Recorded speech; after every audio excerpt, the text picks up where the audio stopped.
This topic is about financial management. What we're talking about here, one of my first basic finance books, like I was a nerd. When I was like 13 years old, I was reading personal finance books. Like I knew I wanted to be wealthy one day. And one of the books I read, like on my way to MEPS to join the military, to enroll in the Air Force, enlist in the Air Force, was a book called The Richest Man in Babylon. And The Richest Man in Babylon was this very thin little book. It was a fun read. If you haven't read it, I would encourage you to read it. And basically what it said is this: first things first is you always pay yourself first. And so you pay yourself first 10% of everything you earn. So if you earn $10,000 in a month, 10% of that would be $1,000 a month. Always pay yourself first. So put this money into savings. Don't touch it. Ideally, what you want to be able to do is you want to have a year's worth of expenses, living expenses saved up. Number one, $1,000 a month. Let's say your monthly expenses are, let's say $3,000 a month. So it's going to take you 3 months to save up 1 month of living expenses. After a year, you'll have 4 months. Ideally, you want to have, like Dave Ramsey talks about, a baby emergency fund, and then like a 3-month emergency fund and 6 months. And ideally, you want to have a year, 12 months, just in case something happens to you.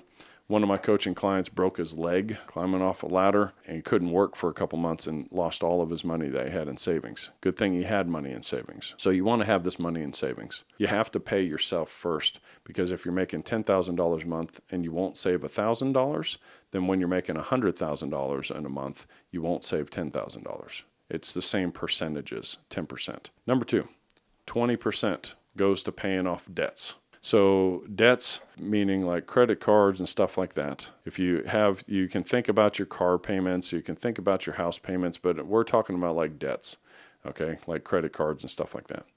If you take that 20% of $10,000, that's $2,000 a month. Let's say you have $10,000 in credit card debt. Well, it'll take you roughly about 5 months to pay that debt off. So start applying that 20% rule to paying off your debts. And then you're taking the rest of your income, that's 70%, and you're living on the 70%.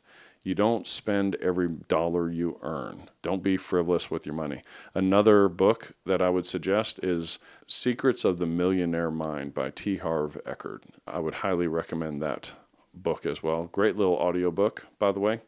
So living on 70% of what you make. Of course, you're going to have to put some money away for taxes and stuff like that, and you got other living expenses like your cars and stuff like that. Frankly, you guys are 1099, you're business owners, your car is part of your business expense. So if you manage your money right, a lot of times you can write off your entire car payment off your taxable income so it doesn't even get taxed. Section 179, talk to your accountant about that, about the 6,000-pound gross vehicle weight rating and how you can depreciate that. So the whole point of why I'm teaching you this stuff is for a couple of different reasons. One thing I learned from Grant Cardone is it's a whole lot easier to learn how to make an extra $5,000 a month than it is to save $5,000 a month out of your living expenses.